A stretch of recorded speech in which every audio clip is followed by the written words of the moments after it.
അല്ലേ കളർ വണ്ടിയാണല്ലോ. വണ്ടി എടുക്കേണ്ട വഴിയില്ലാത്ത അവസ്ഥയാ. എന്താ ചൂട്, ചൂടുകാലമല്ലേ?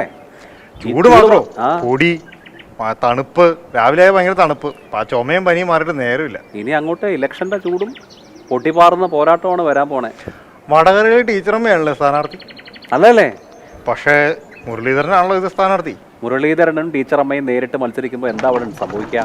നമുക്കിപ്പോൾ പ്രവചിക്കാൻ പറ്റുമോ? ഒരു ജയരാജനുമായിട്ടുള്ള പോരാട്ടത്തിനിടയിൽ എന്തൊക്കെ സംഭവിക്കുന്നു നമ്മളിങ്ങനെ വിചാരിച്ചു. നല്ല മത്സരം നടന്നില്ലേ? പക്ഷെ കഴിഞ്ഞ നമ്മുടെ രാഷ്ട്രീയ സാഹചര്യം സമ്പൂർണ്ണമായിട്ട് UDF അനുകൂലമായിരുന്നു. അതുകൊണ്ട് പി ജയരാജനെ വലിയ കൺവിൻസിംഗ് ആയിട്ടുള്ള മാർജിനിൽ തോപ്പിക്കാൻ മുരളീധരന് പറ്റി. മുരളീധരൻ കോൺഗ്രസിനെ അവിടെ നിർത്താൻ പറ്റുന്ന ഏറ്റവും നല്ല സ്ഥാനാർത്ഥിയാണ്. ടീച്ചറമ്മ CPM-ന് നിർത്താൻ പറ്റുന്ന ഏറ്റവും നല്ല സ്ഥാനാർത്ഥി. അപ്പോൾ ഇവർ രണ്ടുപേരും ഏറ്റുമുട്ടുമ്പോൾ എന്തായാലും സംഭവം പൊടി പാർത്തില്ലേ? വടകര ചോന്നില്ല. വടകര പണ്ട് ചുവന്നതായിരുന്നു. ആ ചുവന്ന വടകരയെ 2009 മുതൽ ഈ പരുവത്തിലാക്കിയത് മുല്ലപ്പള്ളി രാമചന്ദ്രനാണ്. 2009 തെരഞ്ഞെടുപ്പ് എൻ്റെ ലാലെ UDF-ന്റെ സീറ്റ് ചർച്ച നടക്കുമ്പോൾ ഈ വടകര സീറ്റ് ആർക്കും വേണ്ടായിരുന്നു. അത്ര പ്രശ്നം എന്ന് പറഞ്ഞാൽ CPM എന്തായാലും ജയിക്കുന്ന ഒരു സീറ്റ് എന്നുള്ള മട്ടിലായിരുന്ന കാര്യങ്ങൾ. പാലക്കാടിനെ പറ്റി എന്ന് പറഞ്ഞതുപോലെ അവിടെ മുല്ലപ്പള്ളി ആ ടാസ്ക് ഏറ്റെടുത്തു. മുല്ലപ്പള്ളി 2009 ജയിച്ചു. 2014 ഷംസീറിനെ വിട്ടു. ഷംസീറും മുല്ലപ്പള്ളി തമ്മിൽ നല്ല പോരാട്ടം ഉണ്ടായി. പക്ഷേ 3000 വോട്ടിന്റെ വ്യത്യാസത്തിന് മുല്ലപ്പള്ളി വീണ്ടും ജയിച്ചു. ആ സീറ്റിലാണ് കഴിഞ്ഞ തവണ തിരിച്ചു പിടിക്കാൻ വേണ്ടി പി ജയരാജനെ CPM ഇറക്കിയത്. അപ്പോൾ UDF എന്ത് ചെയ്തു? UDF അവരുടെ ട്രംപ് കാർഡങ്ങ് ഇറക്കി. മുരളീധരനെ വിട്ടു. മുരളി അനായാസം. പിന്നെ ഞാൻ പറഞ്ഞില്ലേ കഴിഞ്ഞ തവണത്തെ ഒരു രാഷ്ട്രീയ സാഹചര്യം, ഇത് രണ്ടും കൂടി വെച്ച് അവിടെ പി ജയരാജനും പച്ച തൊടാൻ പറ്റിയില്ല. കഴിഞ്ഞ തവണ പക്ഷേ ട്രെൻഡ് നേരെ തിരിച്ചറിഞ്ഞു. കാറ്റ് വീശിയത് UDF-ന് അനുകൂലമായിട്ടാണ്. അതെ. അപ്പോൾ പിന്നെ സ്വാഭാവികമായിട്ടും ആ ഒരു സാധ്യതയുണ്ട്. പിന്നെ മുരളീധരൻ എന്ന് പറഞ്ഞാൽ എവിടെ വേണമെങ്കിലും നിർത്തി പരീക്ഷിക്കാവുന്ന ഒരു സ്ഥാനാർത്ഥിയാണ്. കേരളത്തിൽ ഉടനീളം മത്സരിപ്പിക്കാൻ പറ്റുന്ന ഒരു കാൻഡിഡേറ്റ് കൂടിയായിരുന്നു ആണ് മുരളീധരന്. പക്ഷേ മലബാറിൽ സവിശേഷമായ ഒരു പങ്കാളിത്തം ഉണ്ട്. കാരണം എന്ന് വെച്ച് കഴിഞ്ഞാൽ അദ്ദേഹം കോഴിക്കോട് MP ആയിരുന്നു. എന്ന് മാത്രമല്ല മുസ്ലിം ലീഗുമായിട്ട് വളരെ അടുപ്പമുള്ള നേതാവാണ്. മുസ്ലിം ന്യൂനപക്ഷങ്ങളുമായി ഒക്കെ ബന്ധപ്പെട്ട് ഇപ്പോൾ ഏറ്റവും ഒടുവിൽ ഈ രാമക്ഷേത്ര വിഷയത്തിലൊക്കെ ഖണ്ഡിതമായ നിലപാട്. മറ്റു പലരും അങ്ങനെയാണ് ഇങ്ങനെയാണെന്നൊക്കെയുള്ള മട്ടിൽ പറയുമ്പോൾ ഞാൻ വർത്തമാനം പറഞ്ഞപ്പോൾ വളരെ കറക്റ്റായിട്ട് കോൺഗ്രസ്സുകാർ അങ്ങോട്ട് പോകരുത്, ഞങ്ങളൊക്കെ അമ്പലത്തിൽ പോകുന്നവരാണ്, പക്ഷേ പള്ളി പൊളിച്ചിട്ട് ഒരു അമ്പലം പണിതാൽ അവിടെ പോകരുത് എന്നുള്ള നിലപാടാണെന്ന് വളരെ ക്രിസ്റ്റൽ ക്ലിയർ ആയിട്ട് മുരളി പറഞ്ഞു ഓർക്കുന്നുണ്ടോ? അപ്പോൾ ഒരു വിഭാഗത്തിന് മുറിവേറ്റിട്ടുണ്ട്. അപ്പോൾ ഉദ്ഘാടനം എന്ന് പറയുമ്പോൾ അത് പ്രധാനമന്ത്രിയുടെയും BJP-യുടെയും ഒരു ഷോ ആക്കി മാറ്റുകയാണ്. അങ്ങനെ ഒന്നിൽ നമ്മൾ പോയി തലവെച്ച് കൊടുക്കേണ്ടതാണ് മൊത്തത്തിലുള്ള വികാരം. വടകര ഇത്തവണ കൈവിട്ട് പോകരുത് എന്ന ഒരു നിർബന്ധ ബുദ്ധി CPM-നുണ്ട്. ഈ വടകര മണ്ഡലത്തിൻ്റെ ഒരു കിടപ്പ് പരിശോധിച്ചാലുണ്ടല്ലോ, വടകരയെ 2 പ്രധാനപ്പെട്ട നിയമസഭാ മണ്ഡലങ്ങൾ കണ്ണൂരിൽ നിന്നാണ്.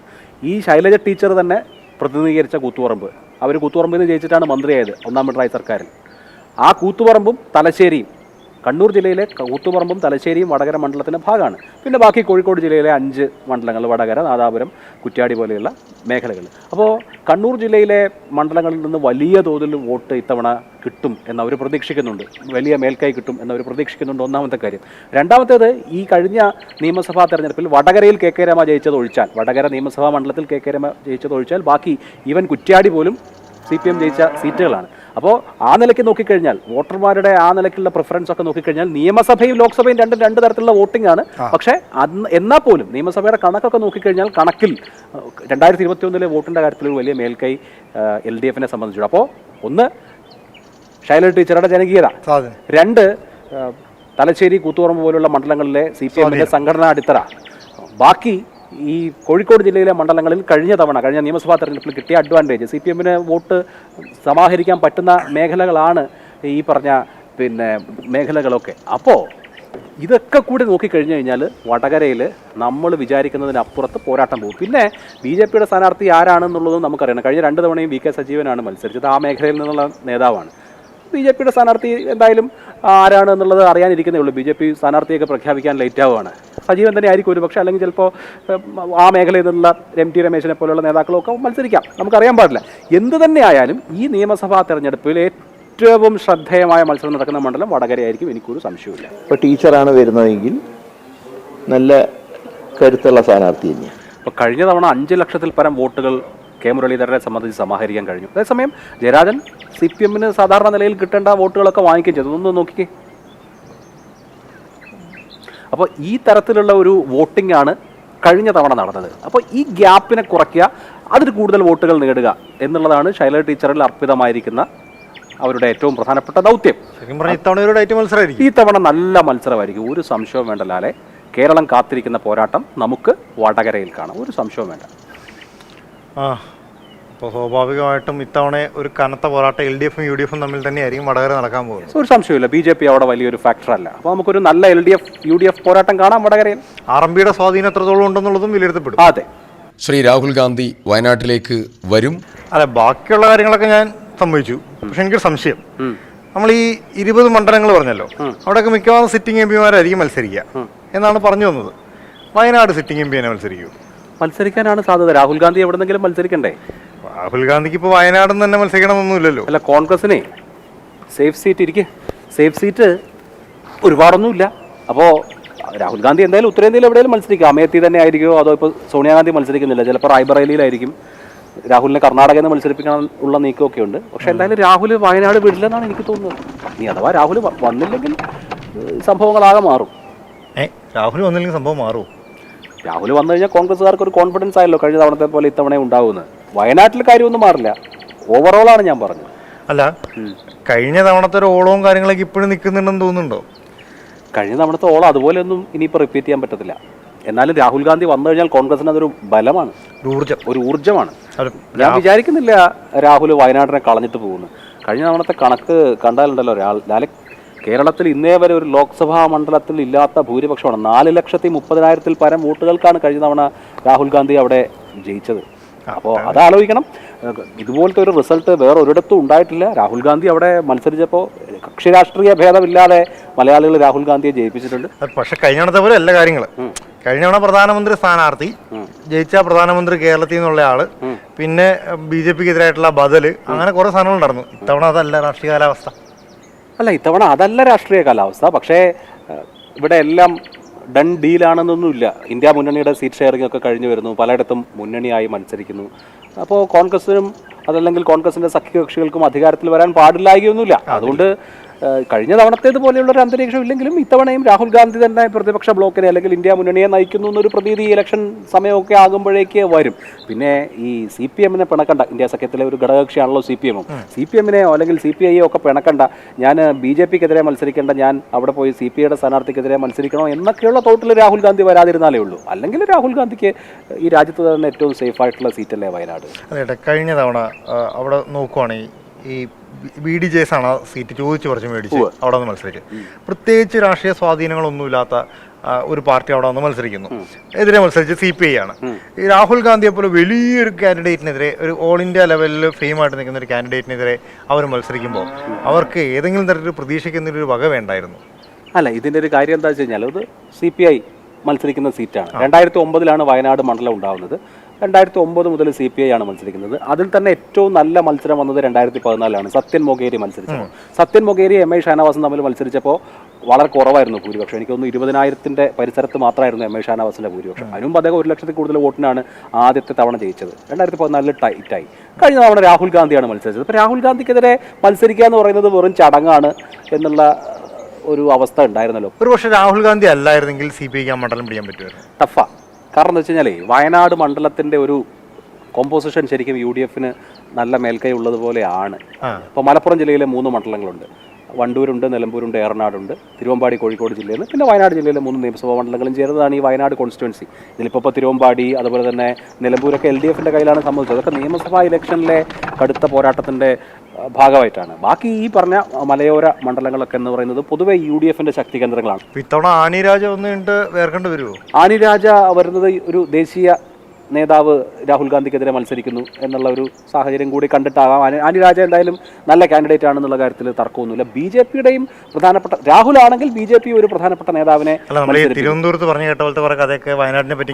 പക്ഷെ ഒരു കാര്യമില്ല, കാരണം BJPക്ക് 1,00,000 വോട്ട് പോലും നേടാൻ കഴിയുന്ന അറ്റ്മോസ്ഫിയർ അല്ല. അപ്പോൾ BJP ഇപ്പോൾ ആരെ കൊണ്ടുവന്ന് മത്സരിപ്പിച്ചാലും അവർക്ക് വോട്ട് ചെയ്യാൻ കൂടെ ആൾ വേണ്ടേ അവിടെ. ഇപ്പോൾ തിരുവനന്തപുരം എന്ന് പറഞ്ഞാൽ തിരുവനന്തപുരമോ തൃശ്ശൂരോ പാലക്കാടോ ഒന്നും പോലെയുള്ളൊരു മണ്ഡലമേ അല്ല വയനാട്. ഇനിയിപ്പോൾ സ്മൃതി ഇറാനി അമേത്തിക്ക് പുറമെ ഇവിടെ കൂടെ മത്സരിക്കുന്നു എന്നങ്ങ് വിചാരിക്കുക. പക്ഷേ തീരെ വോട്ട് അവർക്ക് സമാഹരിക്കാൻ പറ്റുന്ന ഒരു കാലാവസ്ഥ ആ മണ്ഡലത്തിലില്ല. ആ മണ്ഡലത്തിന്റെ ഒരു ഡെമോഗ്രഫി അങ്ങനെയാണ്. അപ്പോൾ BJPക്ക് ശക്തി തെളിയിക്കാൻ പ്രത്യേകിച്ച് റോളൊന്നും വയനാട്ടിലില്ല. മാത്രമല്ല CPIയെ സംബന്ധിച്ചിടത്തോളം അവരൊരു പോരാട്ടത്തിന് ഇറങ്ങുന്നു എന്ന് മാത്രമേ ഉള്ളൂ. അത്രയേ ഉള്ളൂ. വയനാട്ടിനെ സംബന്ധിച്ച് നമുക്ക് പ്രത്യേകിച്ച് രാഷ്ട്രീയമായ കൗതുകമൊന്നും പക്ഷേ ചോദ്യം ഇപ്പോഴും ബാക്കിയുണ്ട്. രാഹുൽ ഗാന്ധി വരുമോ രാഹുൽ ഗാന്ധി വരുമോ ഇല്ലയോ എന്നുള്ള ചോദ്യം ബാക്കിയുണ്ട്. കാത്തിരിക്കാം. മോഹൻലാൽ വരുമോ ഇല്ലയോ എന്ന് സംശയിക്കുന്നുണ്ടാവും. പക്ഷേ മോഹൻലാൽ വരില്ലേ? 2014 ഇലക്ഷൻ, അന്ന് ഞാൻ കണ്ണൂരാ. ആ ഇലക്ഷന്റെ സമയത്ത് ഞാൻ വിചാരിച്ചുകൊണ്ടിരുന്ന മുഴുവൻ ആ ഒരു പ്രഭാവലയവും ആ പ്രകടനവും പരിപാടിയൊക്കെ കണ്ടിട്ട് സുധാകരൻ നിഷ്പ്രയാസം അങ്ങ് ജയിച്ചു പോകുന്നു. എന്തിനാണ് ഈ ആവശ്യമില്ലാത്ത കാര്യമൊക്കെ വിചാരിക്കാൻ പോയത്? അത് നമ്മൾ ഈ മൊത്തത്തിലുള്ളൊരു ഓളവും ബഹളമൊക്കെ കാണുമ്പോഴാണല്ലോ പലതും ചിന്തിക്കുക, അതാണ് സാധ്യത എന്നുള്ളത്. പക്ഷെ ശ്രീമതി ടീച്ചറെ മിന്നും ചെയ്യാറ് തീരെ പ്രതീക്ഷിച്ചില്ല. അമ്മാതിരി ഇലക്ഷൻ ഇത്തവണയും അങ്ങനെ സാധ്യത ഉണ്ടോ എന്നുള്ളതാണ്. കാരണം പുള്ളി വീണ്ടും ഇങ്ങനെ നിൽക്കുവാണല്ലോ ഇങ്ങനെ സ്റ്റഡി ആയിട്ട്. അല്ല, ഇപ്പോൾ കണ്ണൂരിൻ്റെ ഒരു രാഷ്ട്രീയ സാഹചര്യം പരിഗണിച്ചാൽ ആരും ജയിക്കാം. കണ്ണൂർ ഇഞ്ചോടിഞ്ചും മത്സരം നടക്കുന്ന ഒരു മണ്ഡലമാണ്. ഇപ്പോൾ കണ്ണൂർ എന്ന് കേൾക്കുമ്പോൾ ആൾക്കാർ വിചാരിക്കും CPM എന്തോ അനായാസം ജയിക്കാൻ പറ്റുന്ന സ്ഥലം. പൊതുവിൽ എല്ലാവർക്കും അങ്ങനെയല്ല. ഈ 2009 മുതൽ, അതായത് പുതുക്കിയ അതിർത്തികളോടുകൂടി മണ്ഡലം നിലവിൽ വന്നതിന് ശേഷവും കണ്ണൂർ ആർക്കും ഈസി വാക്ക് ഓവർ അല്ല. അതിനു മുമ്പ് കുറേ കൂടി ടഫായിരുന്നു. പക്ഷേ 2009 ശേഷം നമുക്കറിയാം, 2009 കോൺഗ്രസ് ജയിച്ചു, 2014 LDF ജയിച്ചു, 2019 വീണ്ടും UDF ജയിച്ചു. അപ്പോൾ 2014 ഇവിടെ ലാല് പറഞ്ഞതുപോലെ നല്ലൊരു രാഷ്ട്രീയ പോരാട്ടം നടന്നു. അന്ന് കെ സുധാകരൻ ശ്രീമതി ടീച്ചറിനോട് പരാജയപ്പെട്ടു. നേരെ തിരിച്ച് 2019 വന്നപ്പോഴോ നേരെ മറിച്ച് സംഭവിച്ചു. അപ്പോൾ ഇനിയിപ്പോൾ 2024 എന്ത് വരും എന്നുള്ളത് നമ്മൾ കാത്തിരുന്ന് കാണണം. അല്ല, ഈ കണ്ണൂർ നഗരപ്രദേശം എന്നൊക്കെ പറയുന്നത് UDFന്റെ ഒരു കോർ ഏരിയ തന്നെയാണ്. ഈ അബ്ദുള്ള കുട്ടി എങ്ങാണ്ട് ജയിച്ചതായിട്ട് എങ്ങാണ്ട് ഒരു കഥ പണ്ടേയാണ്, അത്ഭുത കുട്ടി എന്നൊക്കെ വിളിച്ച് ഭയങ്കര ബഹളവും കാര്യങ്ങളൊക്കെ ആയിരുന്നു കണ്ണൂർ പിടിച്ചെടുത്തു എന്നൊക്കെ പറഞ്ഞിട്ടുള്ളത്. പക്ഷെ പിന്നീട് അങ്ങോട്ട് LDFന് വലിയ കാര്യമായിട്ടുള്ള ജയമൊന്നും കണ്ടും കേട്ടൊന്നും ശീലിച്ചിട്ടില്ല. അല്ല, അത് പഴയ കണ്ണൂർ മണ്ഡലത്തെ സംബന്ധിച്ചാണ്. അന്ന് ഇപ്പോൾ വടക്കേ വയനാട് പോലെയുള്ള അന്നത്തെ പഴയ നിയമസഭാ മണ്ഡലങ്ങളൊക്കെ ചേരുന്ന ഒരു മണ്ഡലമായിരുന്നു കണ്ണൂർ. അന്ന് ഇപ്പോൾ ഞാൻ കണ്ണൂരുകാരനാണ്. ഇപ്പോൾ ഞാനൊക്കെ വിദ്യാർത്ഥിയായിരിക്കുന്ന കാലത്ത് അത് മുല്ലപ്പള്ളി രാമേന്ദ്രനാണ് അവിടുത്തെ MP. മുല്ലപ്പള്ളിയെ പരാജയപ്പെടുത്താൻ വേണ്ടി AC ഷൺമുഖദാസ് കന്നഡ ചിഹ്നത്തിൽ 98 മത്സരിച്ചത് ഞാൻ ഓർക്കുന്നു. അന്ന് വളരെ ചെറിയ നാരോ വോട്ടിനാണ് മുല്ലപ്പള്ളി അന്ന് ജയിക്കുന്നത്. അന്ന് CPM വിചാരിച്ചു അടുത്ത തവണ ഇത്രയും കുറഞ്ഞല്ലോ, അപ്പോൾ അടുത്ത തവണ എന്ന് കരുതിയിട്ടാണ്, അങ്ങനെ വിചാരിച്ചിട്ടാണ് അന്ന് SFIയുടെ നേതാവായിരുന്ന അബ്ദുള്ള കുട്ടിയെ അങ്ങോട്ട് അയക്കുന്നത്. 99 അബ്ദുള്ള കുട്ടി മത്സരിക്കുന്നു, 10,000 വോട്ടിന് മുല്ലപ്പള്ളി രാമേന്ദ്രനെ പരാജയപ്പെടുത്തുന്നു. അന്ന് എനിക്ക് ഓർമ്മയുണ്ട്, നമ്മുടെയൊക്കെ അടുത്തുള്ള LDF പ്രവർത്തകരൊക്കെ പള്ളി ഞങ്ങൾ പൊളിച്ചിട്ടില്ല, ഇന്ന് ഞങ്ങളൊരു പള്ളി പൊളിച്ചു, ആ പള്ളി മുല്ലപ്പള്ളി എന്നൊക്കെ പറഞ്ഞ് മുദ്രാവാക്യം വിളിക്കുന്നത് വലിയ ആഘോഷമായിരുന്നു. കാരണം കണ്ണൂർ എന്ന് പേരുള്ള മണ്ഡലത്തിൽ CPM സ്ഥാനാർത്ഥി, അതും അരിവാൾ ചുറ്റികയിൽ ജയിക്കൽ ആ സമയത്ത് വലിയൊരു സംഭവമായിരുന്നു. കണ്ണൂരിൻ്റെ ഒരു ഘടന പരിശോധിച്ച് കഴിഞ്ഞാൽ ഇപ്പോൾ CPMന് വലിയ മേൽക്കൈയുള്ള മണ്ഡലങ്ങൾ ഈ പറഞ്ഞ നിയമസഭാ മണ്ഡലങ്ങളുടെ കണക്കെടുക്കുമ്പോൾ അവിടെ ഉണ്ട്. അതായത് നമ്മുടെ മുഖ്യമന്ത്രിയുടെ ധർമ്മടം, മട്ടന്നൂർ. ഇപ്പോൾ ധർമ്മടത്തും മട്ടന്നൂരും മാത്രം കൂട്ടിക്കഴിഞ്ഞാൽ 1,00,000 വോട്ടിൻ്റെ അഡ്വാൻറ്റേജ് നിയമസഭാ തെരഞ്ഞെടുപ്പിൻ്റെ കണക്കാണെങ്കിൽ LDFന് കിട്ടണം. മട്ടന്നൂരും ധർമ്മടവും തളിപ്പറമ്പും, ഈ 3 മണ്ഡലങ്ങൾ LDFന് വലിയ സ്വാധീനമുള്ള മണ്ഡലങ്ങളാണ്. അതേസമയം തന്നെ കണ്ണൂർ നഗരം, കണ്ണൂർ ഇത്തവണ LDFനാണ്, ഇത്തവണയും കഴിഞ്ഞ തവണയും LDFനാണ്. കണ്ണൂരും അഴീക്കോടും നല്ല നെക്ക് ആൻഡ് നെക്ക് ഫൈറ്റ് നടക്കുന്ന മണ്ഡലങ്ങളാണ് കണ്ണൂരും അഴീക്കോടും. അതേസമയം UDFന് മേൽക്കൈയുള്ള ഇരിക്കൂർ പോലെയുള്ള മണ്ഡലങ്ങളുണ്ട്. ഇരിക്കൂറും അതുപോലെ തന്നെ പേരാവൂരും UDFനെ സംബന്ധിച്ച് നല്ല മേൽക്കൈയുള്ള മണ്ഡലങ്ങളാണ്. അപ്പോൾ ഇങ്ങനെ നോക്കിക്കഴിഞ്ഞാൽ ഈ മണ്ഡലത്തിൻ്റെ മൊത്തം കോമ്പോസിഷൻ നോക്കിക്കഴിഞ്ഞ് കഴിഞ്ഞാൽ LDFും UDFും ബലാബലം എന്നൊക്കെ നമുക്ക് പറയാൻ കഴിയും. എന്നാലും നിയമസഭയുടെ കണക്കിൻ്റെ ടേംസിൽ പറയുകയാണെങ്കിൽ കുറച്ചൊരു അഡ്വാൻറ്റേജ് LDFനാണ്. പക്ഷേ ഈ കാര്യങ്ങൾ നോക്കുമ്പോഴേ നല്ല ശക്തന്മാരാണ് മത്സരിക്കുന്നത്. ഒന്ന് ജില്ലാ സെക്രട്ടറി ആയുടെ ചാർജ് നിലവിലുള്ള ജയരാജൻ മത്സരിക്കുന്നു, ഓപ്പോസിറ്റ് സുധാകരൻ മത്സരിക്കുന്നു. ഇപ്പോൾ അവസാനം വന്ന വാർത്ത എന്ന് പറയുന്നത് അവിടെ മുനിസിപ്പാലിറ്റിയിൽ BJP അക്കൗണ്ട് തുറന്നു എന്നുള്ളതാണ്. അപ്പോൾ BJPയും അവിടെ ഏകദേശം സ്വാധീനം കാണിക്കാറുണ്ട്. അവരുടെ ഒരു ശക്തി പ്രകടിപ്പിക്കാനും കിട്ടുന്ന ഒരു അവസരം കൂടിയാണ്. അപ്പോൾ ഒരു കോർ മത്സരത്തിനുള്ള സാധ്യത വീണ്ടും തെളിഞ്ഞു വരികയല്ലേ അബ്ദുള്ള. LDFും UDFും തമ്മിലുള്ള മത്സരമാണ് നടക്കുക. ഈ BJP അവിടെ 1,00,000 വോട്ട് പോലും സമാഹരിക്കാൻ ഇതുവരെ കഴിയാത്ത പാർട്ടിയാണ്. CK പത്മനാഭൻ അടക്കം മത്സരിച്ചിട്ടും BJP അവിടെ ഒരു ഫാക്ടറല്ല. കണ്ണൂരിൽ BJP ഒരു ഫാക്ടറല്ല. LDFും UDFും അതിൽ തന്നെ ഇപ്പോൾ കോൺഗ്രസിന്റെ സ്ഥാനാർത്ഥി ആരെന്നാണ് നമ്മൾ കൗതുകത്തോടെ കാത്തിരിക്കേണ്ടത്. കാരണം കെ സുധാകരൻ KPCC പ്രസിഡന്റാണ്. ഞാൻ മത്സരിക്കാൻ സന്നദ്ധനാണ് എന്ന് അദ്ദേഹം അറിയിച്ചിട്ടുണ്ട്. പക്ഷേ KPCC പ്രസിഡന്റിന് സംസ്ഥാനം മുഴുവൻ സഞ്ചരിക്കേണ്ടതുണ്ട്. അദ്ദേഹത്തെ മാറ്റിയാൽ, അല്ലെങ്കിൽ കെ സുധാകരന് പകരം ഒരു സ്ഥാനാർത്ഥി വന്നാൽ അത് ആര് എന്നുള്ളത് വളരെ പ്രധാനമാണ്. സുധാകരൻ അദ്ദേഹത്തിന്റെ അടുത്ത അനുയായിയായ ജയന്തിനെയും മറ്റുമൊക്കെയാണ് നിർദ്ദേശിക്കുന്നത്. എന്തായാലും ഈ ഇലക്ഷൻ കണ്ണൂരിനെ സംബന്ധിച്ചിടത്തോളം വലിയ ഒരു ഓളം സൃഷ്ടിക്കുന്നു തോന്നുന്നു. കാരണം വെച്ചാൽ ഒരു സൈഡിൽ ജില്ലാ സെക്രട്ടറി മത്സരിക്കുന്നു, ഒരിടത്ത് സംസ്ഥാന പ്രസിഡന്റ് മത്സരിക്കാൻ പോകുന്നു. അപ്പോൾ മത്സരിക്കുകയാണെങ്കിൽ, അപ്പോൾ അങ്ങനെയാണെങ്കിൽ തന്നെ സ്വാഭാവികമായിട്ടും കേരളം ഉറ്റുനോക്കുന്ന മത്സരങ്ങളിൽ ഒന്ന് എന്ന് പറയുന്നത് അവിടെ തന്നെയായിരിക്കും. അതെ, വടകര പോലെ തന്നെ കേരളം ഉറ്റുനോക്കുന്ന പോരാട്ടം കണ്ണൂരിൽ നടക്കും, സംശയം വേണ്ട. ശരിക്കും പറയാം, നമ്മൾ ഫോക്കസ് ചെയ്യേണ്ട കുറേ സ്ഥലങ്ങളിലേക്ക് അങ്ങ് മാറിക്കൊണ്ടിരിക്കുക കേട്ടോ. ചേട്ടൻ ആദ്യം പറഞ്ഞ പോലെ ഇതൊരു പൊടി പാർന്ന അടിയിലേക്കാണ് ഈ സാധനം മുഴുവൻ പോയി. നല്ല രസമായിരിക്കും ഈ മത്സരം എന്നുള്ള കാര്യത്തിൽ നമുക്ക് ഒരു തർക്കവും വേണ്ട. ഓ, നിങ്ങൾ കാഞ്ഞങ്ങാട്ടെ പിള്ളേരെ കണ്ടുക്ക, നിങ്ങൾ കാസർഗോട്ടെ പിള്ളേരെ കണ്ടുക്ക. അല്ല ചേട്ടാ, കാസർഗോഡ് ആരായിരിക്കും സ്ഥാനാർത്ഥി? കാസർഗോഡ് രാജ്ഭവൻ ഉണ്ണിത്താൻ UDF വേണ്ടി മത്സരിക്കും. സ്വാഭാവികം. CPM വേണ്ടി ജില്ലാ സെക്രട്ടറി MV ബാലകൃഷ്ണൻ മാസ്റ്റർ മത്സരിക്കും. ആയല്ലോ. അല്ല, ഇനിയിപ്പോ BJP ഒരു കാൻഡിഡേറ്റ് കൂടി ഉണ്ടാവും. കഴിഞ്ഞ തവണ രവീശ തന്ത്രി കുണ്ടാറായിരുന്നു സ്ഥാനാർത്ഥി. ആ മേഖലയിൽ നിന്നുള്ള, കാസർഗോഡ് മേഖലയിൽ നിന്നുള്ള ആളായിരുന്നു. അവിടെ ചിലപ്പോൾ പാർട്ടിയുടെ സീനിയർ നേതാക്കൾ ആരെങ്കിലും മത്സരിക്കാൻ വരാം, കൃഷ്ണദാസിനെ പോലെയോ, അല്ലെങ്കിൽ എന്തായാലും സുരേന്ദ്രൻ ഞാൻ മത്സരിക്കുന്നില്ല എന്ന് പറഞ്ഞിട്ടുണ്ട്. കാസർഗോഡ് ഒരു കോമ്പറ്റീറ്റീവ് ഐറ്റമായിട്ട് മാറാൻ സാധ്യതയുണ്ടോ? മാറാൻ സാധ്യതയുണ്ട്. കാരണം എന്താ വെച്ചാൽ പണ്ടൊക്കെ നമ്മളിപ്പോൾ കഴിഞ്ഞ 2019 വരെ കാസർഗോഡിനെ കുറിച്ച് ചിന്തിക്കുന്നത് എന്താണെന്ന് വെച്ചാൽ ആരെ നിർത്തിയാലും LDF ജയിക്കുന്ന മണ്ഡലം, അല്ലെങ്കിൽ അരിവാൾ ചുറ്റികയ്ക്ക് എപ്പോ നിന്നാലും വിജയം സുനിശ്ചിതം എന്നുള്ള മണ്ഡലമാണ്. കഴിഞ്ഞ തവണ ഈ തീരെ പ്രതീക്ഷിക്കാത്തൊരു അതെ, കഴിഞ്ഞ തവണ എല്ലാവരും ഇപ്പോൾ ഈ നമ്മളിപ്പോൾ ഇവിടുന്ന് തിരുവനന്തപുരത്തോ അല്ലെങ്കിൽ എറണാകുളത്തോ ഒക്കെയുള്ള സർക്കാർ ജീവനക്കാർക്കൊക്കെ പണിഷ്മെന്റ് ആയിട്ടാണ് കാസർഗോഡേക്ക് ട്രാൻസ്ഫർ അടിക്കുക. ഈ കോൺഗ്രസിലും അങ്ങനെയാണ് ഏറെക്കുറെ പോയി തോറ്റുവാന്നുള്ള മട്ടിലാണ്. പക്ഷെ അവിടെ പോയിട്ട് രാജ്മോഹൻ ഉണ്ണിത്താൻ ജയിച്ചു, ചരിത്രം സൃഷ്ടിച്ചു. ഞാൻ ആ സമയത്ത് പറഞ്ഞു രാജ്മോഹൻ ഉണ്ണിത്താൻ പോലും വിചാരിച്ചില്ല ഈ തവണ പുള്ളി അതിന്റെ ഒരു പ്രശ്നം നടത്തി. ഇത് നേരത്തെ അറിഞ്ഞിരുന്നെങ്കിൽ ഞാൻ പണ്ടേ മത്സരിക്കാം. പക്ഷേ പണ്ടത്തെ രാഷ്ട്രീയ സാഹചര്യം ആയിരുന്നു. കഴിഞ്ഞ അവിടുത്തെ രാഷ്ട്രീയ സാഹചര്യമാണ് കാസർഗോഡ് പോലത്തെ ഒരു മണ്ഡലത്തിൽ അവിടെ വിജയം ഉണ്ടാക്കിയത്. കാരണം രാജ്മോഹൻ ഉണ്ണിത്താൻ മുമ്പ് ആകെപ്പാടെ 2 കോൺഗ്രസ്സുകാരെ കാസർഗോഡ് നിന്ന് ജയിച്ചിട്ടുള്ളൂ. ഒന്ന് രാമേന്ദ്രൻ കടന്നപ്പള്ളിയാണ്, EK നായനാരെ തോപ്പിച്ചു. പിന്നെ രാമറയാണ്. കാസർഗോഡ് നിന്ന് ജയിക്കുന്ന 3ാമത്തെ കോൺഗ്രസ്സുകാരനാണ് രാജ്മോഹൻ ഉണ്ണിത്താൻ. അതല്ലാതെ ബാക്കി 10-12 തവണ CPM ജയിച്ചിട്ടുള്ള, LDF ജയിച്ചിട്ടുള്ള, അല്ലെങ്കിൽ കമ്മ്യൂണിസ്റ്റുകാർ ജയിച്ചിട്ടുള്ള മണ്ഡലമാണ് AKG. അവിടെ ജയിക്കുന്നത് 60% വോട്ടിൽ കൂടി, 60-61% വോട്ട് നേടി AKG പാർലമെന്റിലേക്ക് പോയ മണ്ഡലമാണ് കാസർഗോഡ്. പിന്നെ മാത്രമല്ല ഈ കമ്മ്യൂണിസ്റ്റ് പ്രസ്ഥാനങ്ങളുടെ മുദ്രാവാക്യമൊക്കെ കേട്ടിട്ടില്ലേ? കയ്യൂരും കരിവെള്ളൂരും എന്നൊക്കെ കേട്ടിട്ടില്ലേ? ഈ പറഞ്ഞ കയ്യൂര്, കരിവെള്ളൂര്, ചീമേനി, മുനയംകുന്ന് ഇതൊക്കെ അടങ്ങുന്ന ഈ പറഞ്ഞ ചുവന്ന മണ്ണാണ്. മാർക്സിസ്റ്റ് പാർട്ടിയുടെ കോട്ട കൊത്തളങ്ങൾ ഇടിച്ചു നിരപ്പാക്കാനാണ് രാജ്മോഹൻ ഉണ്ണിത്താൻ വരുന്നത്. സാധാരണ നിലയിൽ CPM ഈസി വാക്ക് ഓവർ എന്ന് പറയേണ്ട മണ്ഡലമാണ്. പക്ഷെ കഴിഞ്ഞ 2019 ഇതൊക്കെ മാറി. അല്ല, അപ്പൊ ഞാൻ സംശയിക്കട്ടെ, ഈ രാജ്മോഹൻ ഇതെങ്ങനെ മറച്ചിട്ട് വെക്കും? അല്ല, കഴിഞ്ഞ തവണ എല്ലായിടത്തും ഉണ്ടായതുപോലെ വലിയ തോതിലുള്ള ന്യൂനപക്ഷ വോട്ടുകളുടെ കേന്ദ്രീകരണം UDF അനുകൂലമായി ഉണ്ടായി.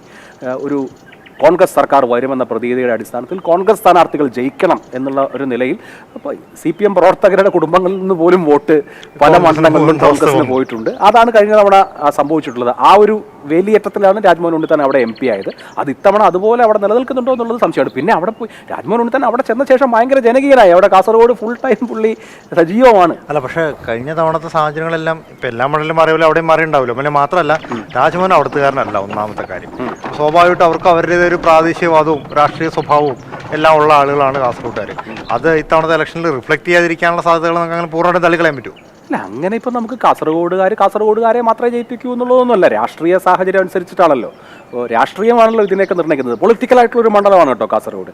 അപ്പോൾ കഴിഞ്ഞ തവണത്തെ രാഷ്ട്രീയ സാഹചര്യം അതേപടി നിലനിൽക്കുന്നില്ലെങ്കിലും അതിൻ്റെ അനുരണനങ്ങൾ ഇപ്പോഴും ഉണ്ടെങ്കിൽ വളരെ ടൈറ്റ് ആയിട്ടുള്ള മത്സരം നടക്കും. പിന്നെ MV ബാലകൃഷ്ണൻ മാസ്റ്റർ കാസർഗോഡ് മേഖലയിൽ നിന്നുള്ള CPMന്റെ പ്രമുഖ നേതാവാണ്, ജില്ലാ സെക്രട്ടറിയാണ്. പലരും വിചാരിച്ചിരുന്നത് കണ്ണൂർ ജില്ലയിൽ നിന്നുള്ള TV രാജേഷോ മറ്റൊക്കെ ആയിരിക്കും, TV രാജേഷിന്റെ പേരാണ്. പക്ഷേ MV ബാലകൃഷ്ണൻ മാസ്റ്റർ എത്രമാത്രം വോട്ട് സമാഹരിക്കും എന്നതിന്റെ അടിസ്ഥാനത്തിൽ ഇരിക്കും ജയവും തോൽവിയും ഒക്കെ. ശരിക്കും പറഞ്ഞെങ്കിൽ ഇത്തവണത്തെ ഇലക്ഷൻ നമ്മൾ മൊത്തത്തിൽ നോക്കുവാണെങ്കിൽ ഒരു ടഫ് കോമ്പറ്റീഷനിലേക്ക് അതെ, കാസർഗോഡ് പോലും ടഫാണ്. അപ്പോൾ രക്ഷയില്ല. അപ്പോൾ തിരുവനന്തപുരം മുതൽ കാസർഗോഡ് വരെ നമ്മൾ പോവുകയാണെങ്കിൽ ഓരോ സ്ഥലവും എണ്ണി പറയാൻ ഒരു 100 കാര്യങ്ങളുണ്ട്, കാരണങ്ങളുണ്ട്. അപ്പോൾ ഇനിയിപ്പോൾ ആരൊക്കെ എങ്ങനെയൊക്കെയാന്നുള്ളത് കണ്ടറിയണം. അതെ, കളം ആയ ശേഷം നമുക്കും ആ കളത്തിലേക്ക് അങ്ങോട്ട് ഇറങ്ങാം എന്നേ ഇപ്പോൾ പറയാനുള്ളൂ. ഇനി അത് കഴിഞ്ഞിട്ട് കളം കഴിഞ്ഞിട്ട് ബാക്കി നമുക്ക് കണ്ടറിയാം. അതെ.